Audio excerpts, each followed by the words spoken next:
boys and girls. Today we are going to be working on language, lesson 152. We are going to start a new unit, it's unit 15, and what we are going to be learning today is digging for complements.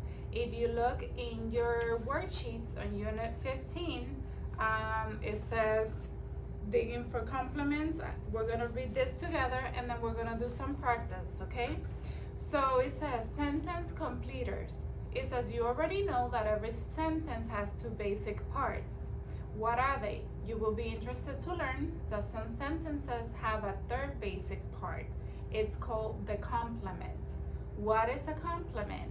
A complement is a sentence completer. It completes the meaning begun by the subject and the verb. Some subjects and verbs are complete without another part. For example, Tyrell and George study. We could add more to the sentence, but even without anything else, we know that the sentence is complete. Tyrell and George study. Some subjects and verbs are incomplete by themselves. The student found. The student found. Something more is needed to make this a complete sentence. What did he find? What did the student find? The student found his book. The noun book completes the meaning. So therefore, the noun book is the complement. To find a complement, say the verb and ask what or whom. The word in the predicate that answers the question, that answered that question, that's the complement. Always look for a complement after the verb. Remember, a verb is a word that gives action. So after that action, that's what you could look for the complement. Remember that not all verbs need a complement. Like we said before, Tyrell and George studied. We have the full sentence. We don't need a complement there. A complement can be a noun, a pronoun, or an adjective. A complement will never be in a preposition or phrase. Read subject, verb, complement. If they do not make sense, you did not choose the right word. And we're gonna try the sentences below on this worksheet to see if we could find which ones are the complements. Let's see if we could identify them. I'm gonna put the worksheet in the projector and we're gonna do it together. Okay, so let's see in our worksheet. So this is what I read about what a complement is. And again, a complement is a sentence completed. Most of the time it is after the verb and it answers the question what or whom. Okay? So if we look here at the sentences, most of them are already answered for us, but the last 5 are not. So let's look at number 1. It says, my name is Jared. So my name is Jared. What is the complement? My name is, like, what is your name? Jared. So Jared would be the complement because it's answering the question what. I ate eggs for breakfast. What did I eat? Eggs. So eggs would be the complement. Samuel heard God's voice. What did Samuel hear? God's voice. So voice, right? On number 4, the room grew quiet. So how was the room? Quiet. That would be the complement. Mom baked a pie for dinner. What did Mom bake? Pie.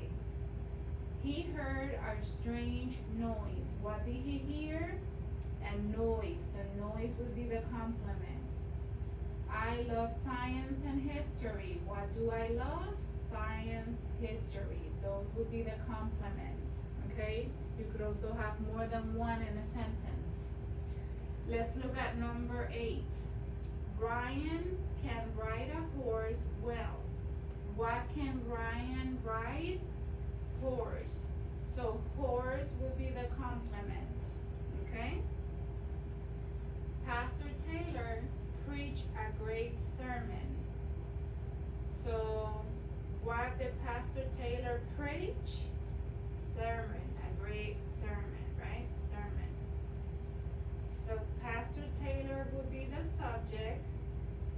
preach would be the verb. I didn't mark it on number 8. So Brian would be the subject, and can write, that would be the verb, so I underline it twice. The verbs are underlined twice, the subject is underlined once. Let me repeat again. In the sentences, the subject is underlined once, the verb is underlined twice. Number 10. Job lost his wealth. Job would be the subject, lost would be the verb, and wealth would be the complement. Number 11. God sent the rain to earth. God would be the subject, sent would be the verb, and rain would be the complement. Number 12. That says the blessing before we eat. That would be the subject, says would be the verb, and blessing would be the complement. Okay?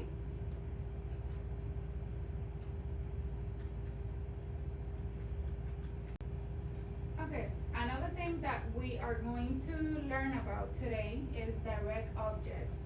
What do direct objects do?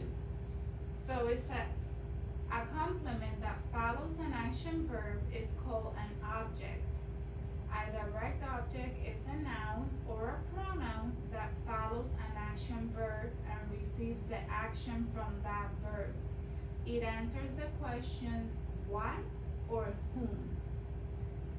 Tyler found his dog. So Tyler is the subject, found is the verb. The verb found shows the action. It is followed by a direct object. Tyler found what?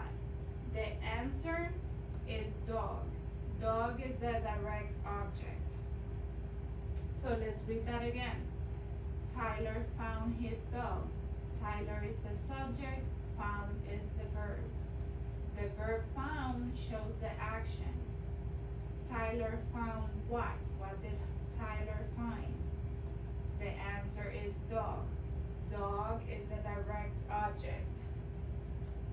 The shortstop caught the ball. So shortstop is what we're talking about. That's the subject. Caught is the verb. The ball. The verb caught shows the action. The shortstop caught what? The answer is ball.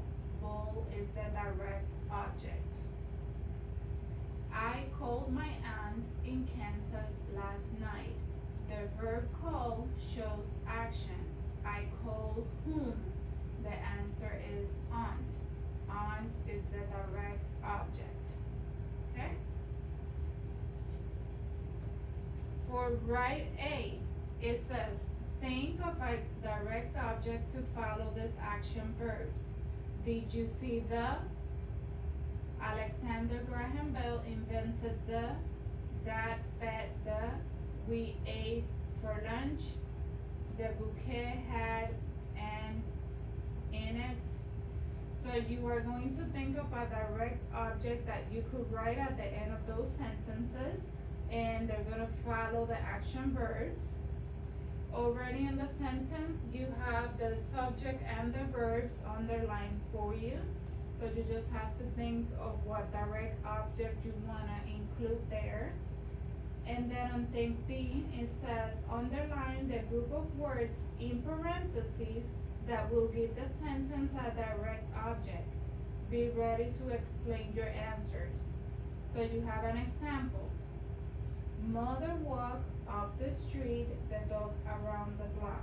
So mother walked up the street, or mother walked the dog around the block.